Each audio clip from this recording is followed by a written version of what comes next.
You know the vibes. Welcome back to another episode of the Hoop Genius podcast, brought to you by NBA 2K24. Myself, Mauricio, alongside me as always, the three-time NBA champion, Mr. BJ Armstrong. Mo, real name, no gimmicks. You know it. You know what it is. How you doing? I know you got a lot to talk about. There's a lot of interesting things that's been happening in the NBA. 100%. Before we talk about that, I want to say thank you. Because today, Spotify released their Wrapped, which is, BJ, you don't use Spotify, you still use a vinyl record player. But yes. shout out to the DJs who still spinning records. Shout out to them. I tried to send BJ a song on Spotify. Right here, right next to me, Mo. That's the vibrations I'm on. And you're absolutely right. And I have a huge collection, as you've seen and you know about. Yep. And I love records. So anytime I send BJ a Spotify link, he just goes, "What's this?" Yeah, absolutely. So Spotify released their Wrap this year, and it tells you which artists you've been listening to the most and which songs you've heard the most. But it also tells you which podcasts you've been listening to the most. And a whole bunch of you guys at home sent in screenshots showing that we are the number one podcast you listen to. So it's love. I just want to say thank you. Thank you. And a few of you guys sent in screenshots where we're not number one. Thank you. But please, next year, join the winning team. You know what I'm saying? Bill Simmons ain't bring the vibes like this. JJ Redick ain't bring the vibes like this. You know the vibes. Okay? Anyway, it's all love. Either way, I appreciate you guys supporting us, helping make this show possible. Shout out to NBA 2K as well. If you don't have your copy, get it from the link in the description. But yeah, it's truly humbling to see how many people tune in to listen to us talk on a daily basis. BJ, I saw something yesterday that made me feel very, very poor. Very, very, very poor. Broke. I don't know if you guys in America call people poor. Mark Cuban, who acquired the Dallas Mavericks for $285 million in the year 2000, sold the team for $3.5 billion with a B, with a capital B. That's a $3.2 billion profit. And how much did they buy the team for? $285 million? $285 million. So it's more than 3.2 billion. I don't know the exact figure that he sold it for, but he's made over $3 billion in the sale of that team. And he still controls and has the final say on, I'm not sure how they define it, basketball decisions for the franchise. Absolutely insane. And know a lot of players talk about Mark Cuban and the way he's changed the game for players. You know, when they go to road games in Dallas, it's a whole different experience to visiting other arenas. And he's made the rest of the league step up their game. But how crazy is it that in just 23 years, I don't think there's another investment in the world that's going to give you that level of profit across a 20-year stretch. What are your thoughts on this sale, BJ? Wow, that's a loaded question. Well, you know, Mo, I've been watching this professional sports business, right, for quite some time. Over the last 35 years, most of my adult life, I've participated in sports, and I've been able to watch the basketball business grow as the game is evolving, in which we talk about daily. And then you also watch, which is sitting behind that, the business of basketball. Ever since I can remember, I've always been fascinated with this business of how and why things are the way they are. So as a young kid in high school, like, why are the games on television? Like, what's the business behind that? Why are there certain advertisements in the arena? Why are there advertisement pullovers on the chairs that the players sit on? Why are some colleges and universities wearing this brand of shoes versus the other brand of shoes? So forth and so on.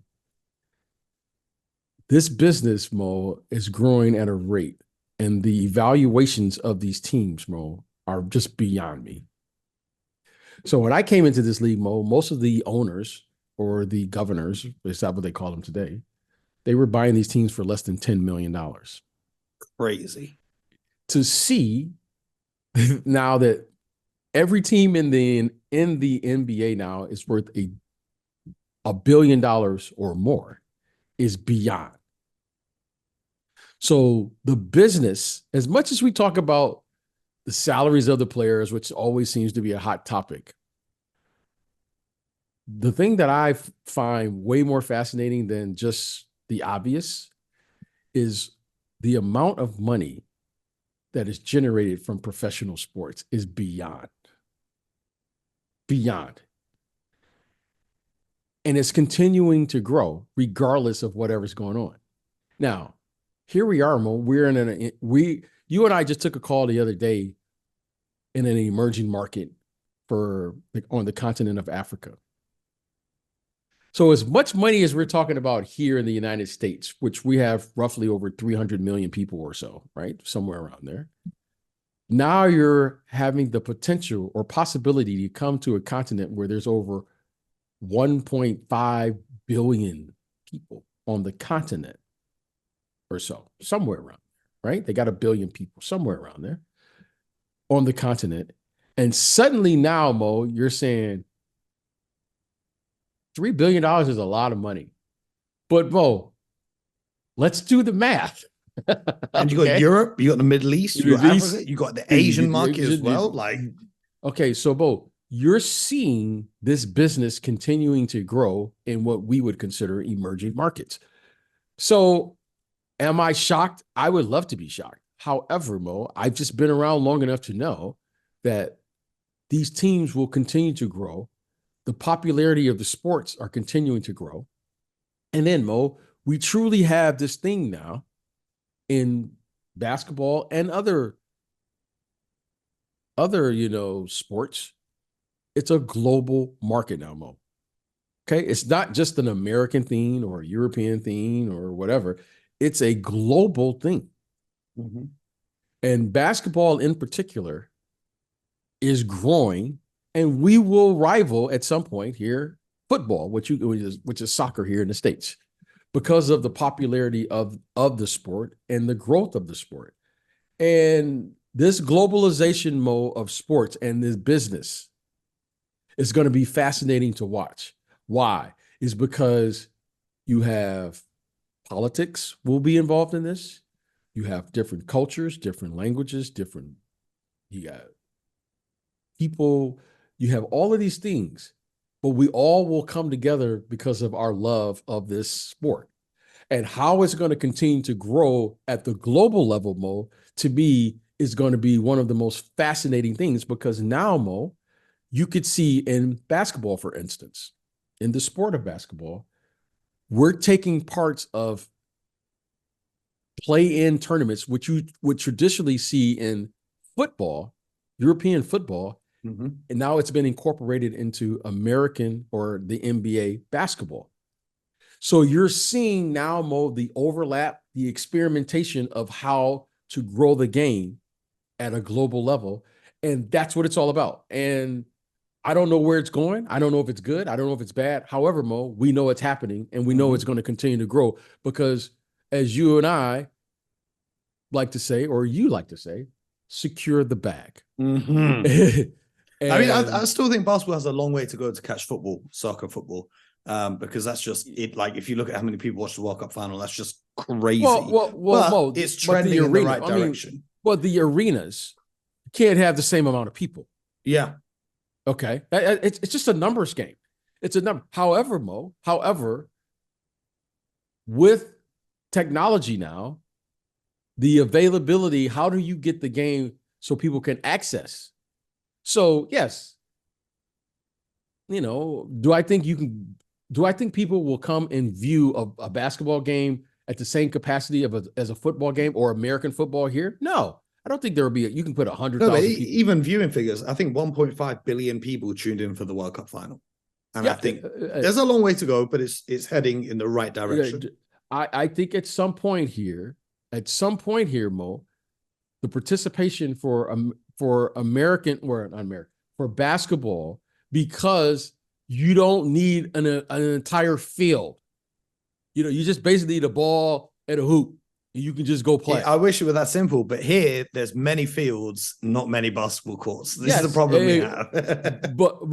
but as society grows and the density of people living in there, like for instance, New York City, there's only so many fields you can build. Yep. That's just the math of it. But you can put up a hoop and a ball and you can play. So at some point here, I hope the mayor of London is taking notes. Yeah, at some point here, we'll see how it turns out. I think football is great. Like, you don't want to take away the space that's needed. However, as you know, Mo, there are construction projects that get approved, not because it's good for, young people or the youth or what have you. It's business. It's never personal. You mentioned politics. Mark Cuban left Shark Tank on Monday, sold the Dallas Mavericks on Tuesday. Many people rumoring that he's going to put together a run for president. BJ, do you think it'd be weird if he became president? You know how the teams have to visit the president's house. Mo, do you think that would be weird? Mo, listen, Mo. When you get to your 50s, you don't ask questions like that.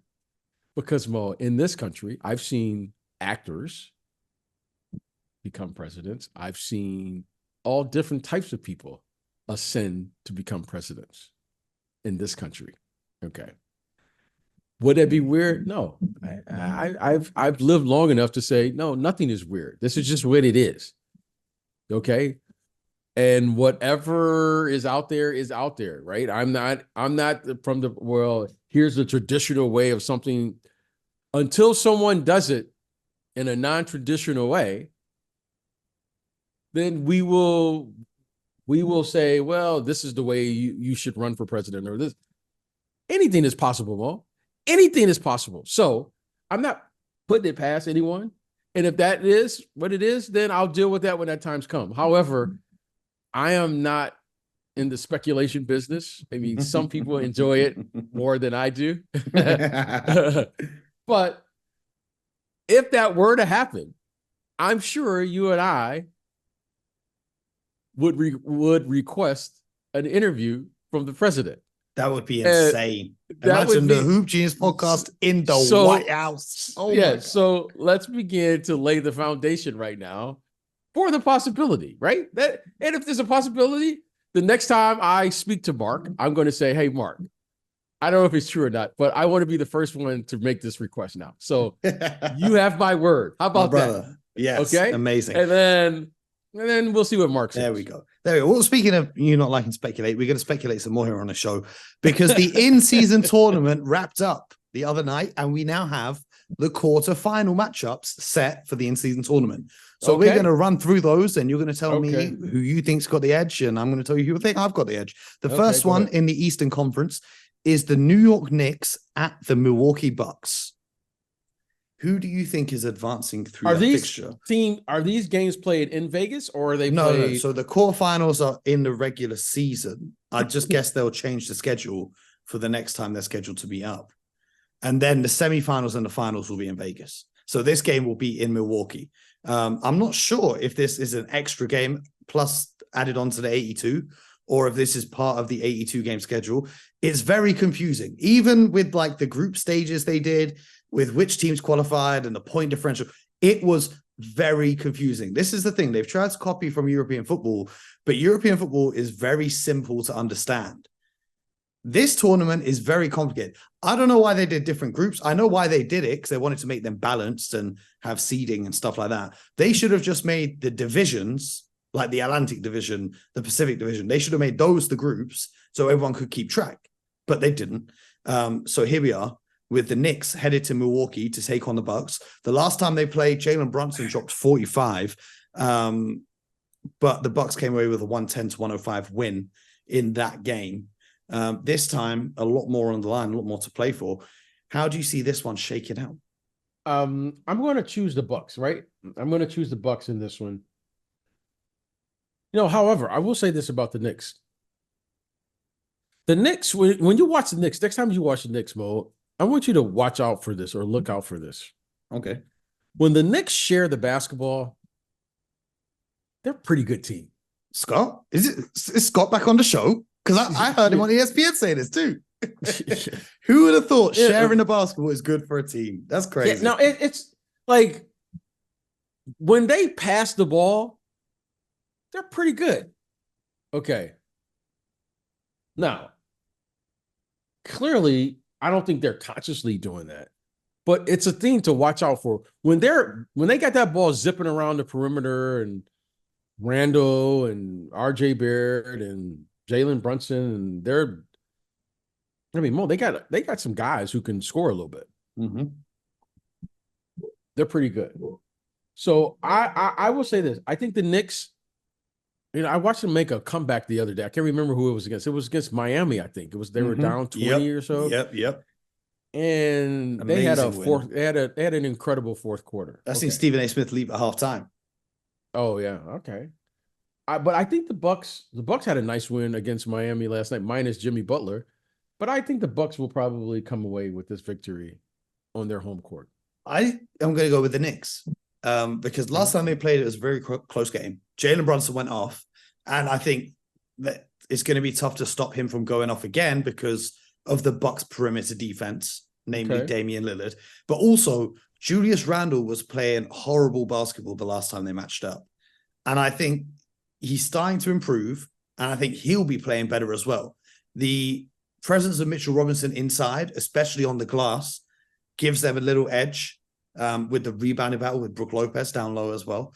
Giannis is just going to have to put up a special performance because the winner of this obviously moves on to the semifinal in Vegas, and then the chance to win $500,000 per person. But I think for me, I'm looking at the Knicks, and I think that they could do this. I listen. I just wish this game was being played in New York because I know the atmosphere would be going crazy. It's a bit of a shame that it's being played in Milwaukee, right? Well, I think the Knicks have a good. Put it like this. I will say this: the Knicks have a chance for sure. Mm-hmm. Mm-hmm. But I think the home court advantage. I think Giannis, on paper, for me, is just the difference maker. And so I'm going to pick the Knicks. But however, I like how the Knicks have been playing as of late. And I think you're probably right. Maybe they are listening to, our good friend, Parking Lot Perry. Hey. Because,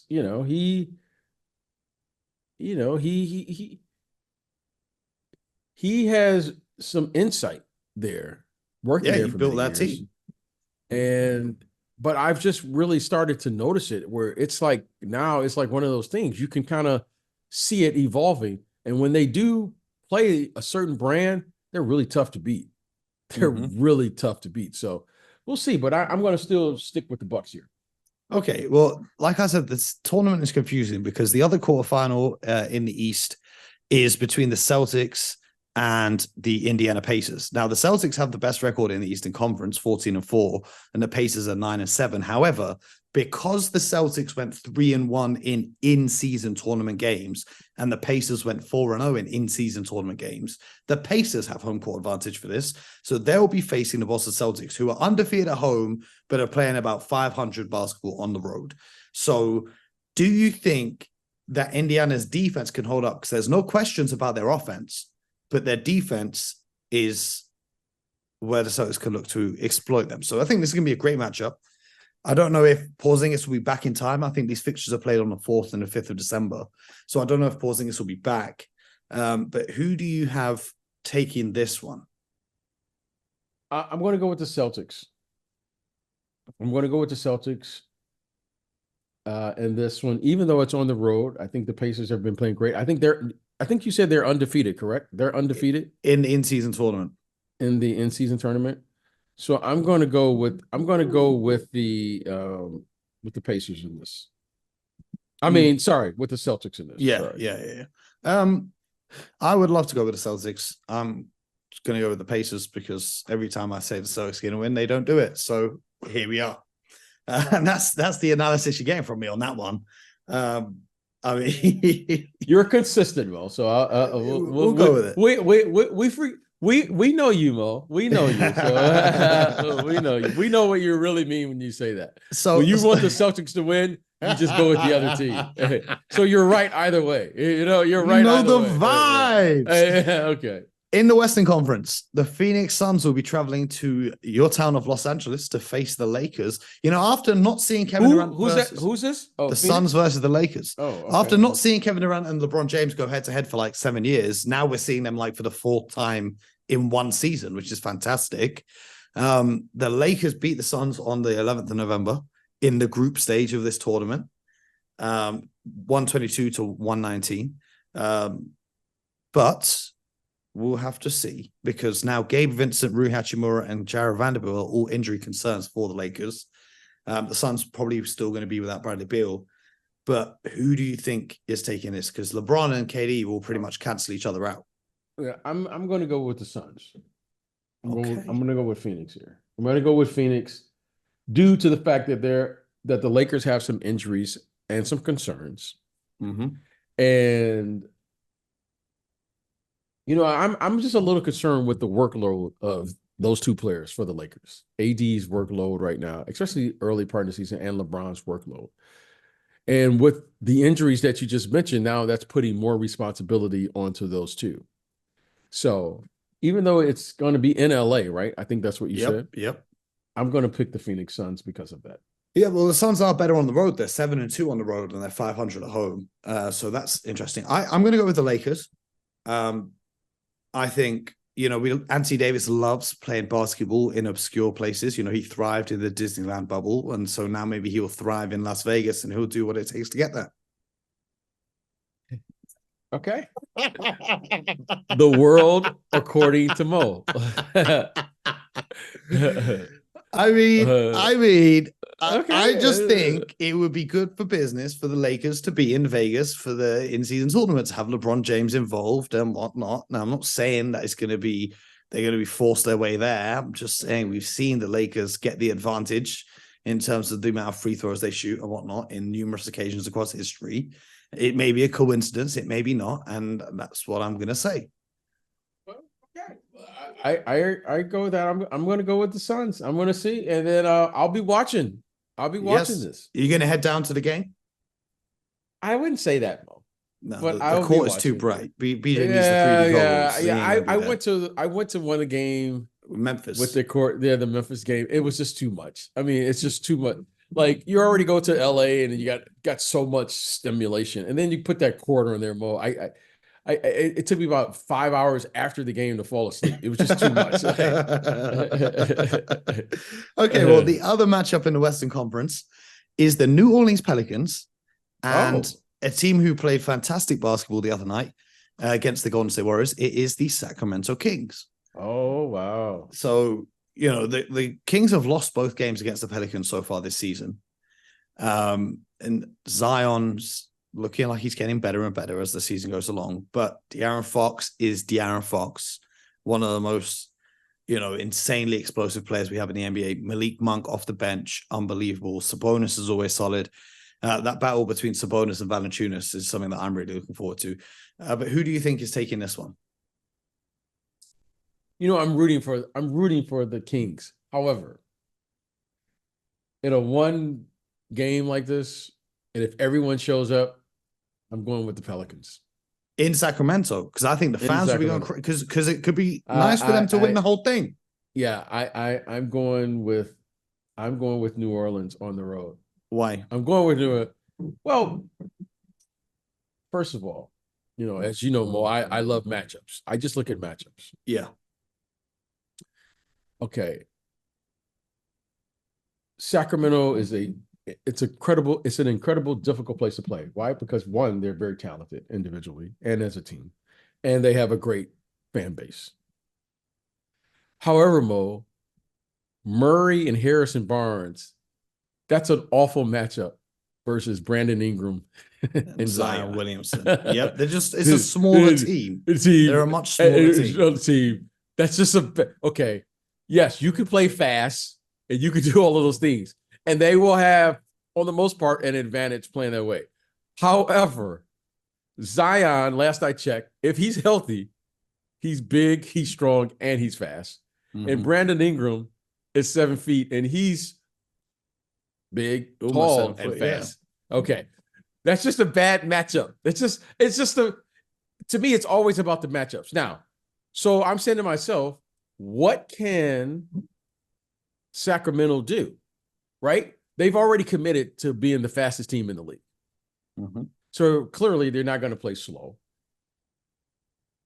Clearly, I don't think they're going to suddenly go big and try to match their size or length and put Sabonis at the four and they're going to do that. So I just think in a game where they're going to have to play different, right? And it's going to look. It might be one of those games where they make shots, right? If you make shots, suddenly making shots or shooting a high percentage changes everything. However, if the game plays out and everyone brings their like A game, the best version of New Orleans to me will probably defeat the best version of Sacramento in a one game.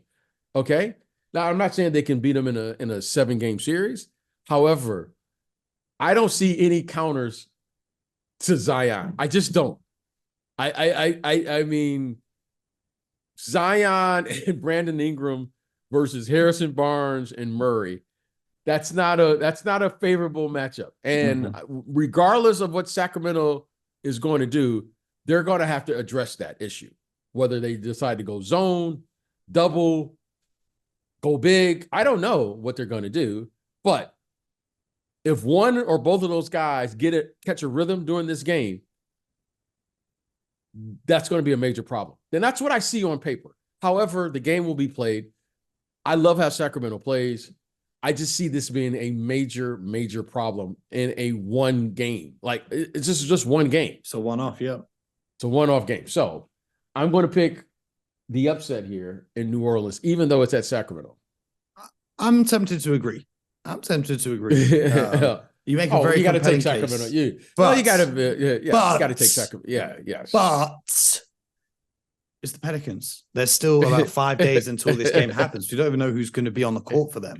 They just have the worst luck with injuries of any teams in recent years. So we'll see what happens with that. And I know the fans are going to be going crazy because it means a lot to the fans in Sacramento who have not seen winning for a very, very long time. One thing the in-season tournament has brought is the addition of the point differentials making a difference, right? So for the teams who want to be the I don't know if that's good for the game. I didn't like that. I wanted to get your thoughts because you saw the Celtics hacking Andre Drummond, send him to the free throw line to get their points up. And what do you think about this?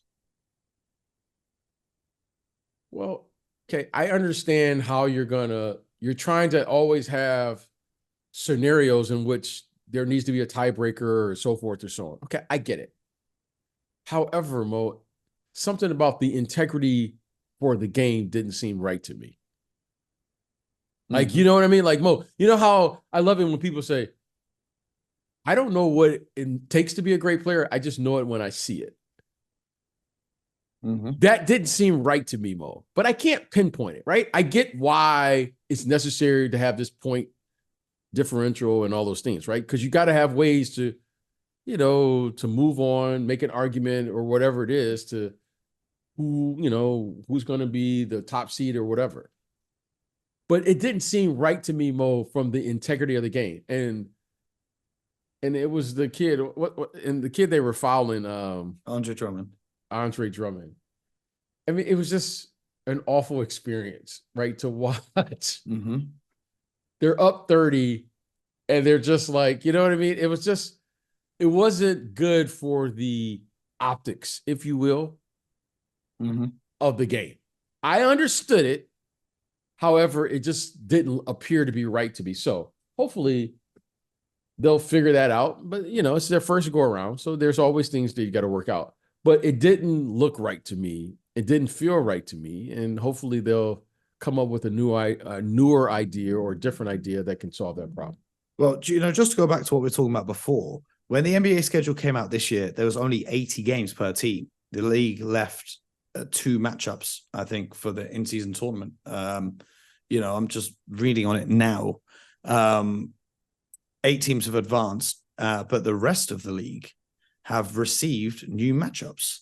So the NBA has added games to the schedule for the 6th and the 8th of December, which previously weren't slated. So that's how it's going to work, apparently.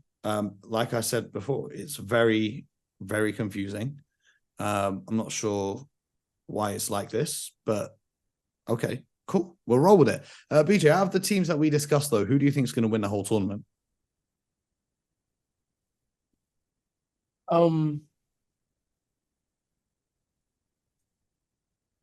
I really don't like. I don't know. I'm going to say New Orleans. I'm just going to say New Orleans. Whoa. Okay. I'm just going to say New Orleans. I'm just going to say New Orleans. I don't even know why I'm saying it. Because I really don't know. I'll tell you what it's not going to be. Okay. It's not going to be a Celtics Lakers final, and it's not going to be the Celtics winning. That's not what's going to happen. Is something in your eye, Mo? No, I'm just saying that's not what's going to happen. If you guys are listening on audio, you have to check out the YouTube. No, it could get crazy though. We could see the Pacers beat the Celtics. We could see the Pelicans beat the Kings, and then the Suns or the Lakers. Like, who knows? That's the beauty of the in-season tournament. I mean, basically, what this reminds me of is you're trying to. I don't know. Maybe this was the whole idea. You're trying to recapture Game 7. So what it is, I'll give you the context. They have a competition here called the FA Cup, right? Because here you have divisions. So the Premier League is the best teams, and the best teams from the Premier League play in the Champions League against teams from the rest of Europe. But the FA Cup is in England. It's every single football team in the country enters, right? So even like the worst teams you could possibly imagine, they can enter. And then they have loads and loads of rounds. But is it the third round or the fourth round of the FA Cup that historically somehow big teams are always upset and lose by teams that not many people have heard of? They call them the giant killers. And there's always one. Usually there's always one every year where it's like a result where you look at it, it's like the equivalent of the Nuggets losing against the Pistons, or like, no, it's like the equivalent of the Nuggets losing to a G League team, you know?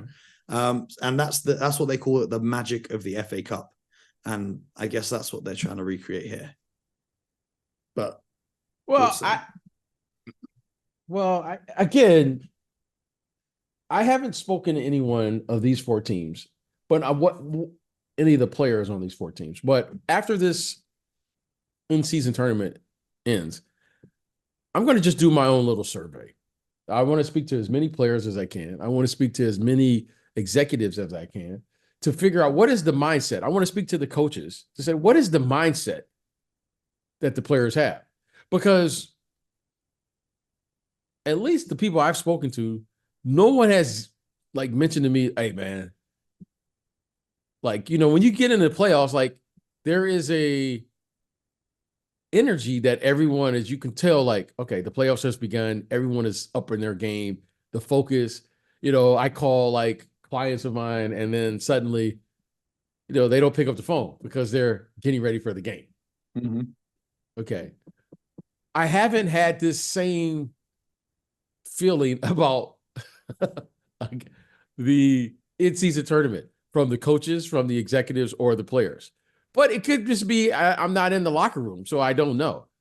I haven't had that same feeling. Maybe this one will be a little different, but I haven't had the anticipation of saying, "Hey, man, the playoffs are getting ready. I got to get focused." You follow what I'm saying, Mo? Yeah. Like I haven't had that same feeling yet, but maybe it's coming. But in saying that, Bo, I will be interested to see and get the feedback of what the players and the coaches and the executives really feel about this in-season tournament. Does it really matter to them, or is this just another game with a colorful court?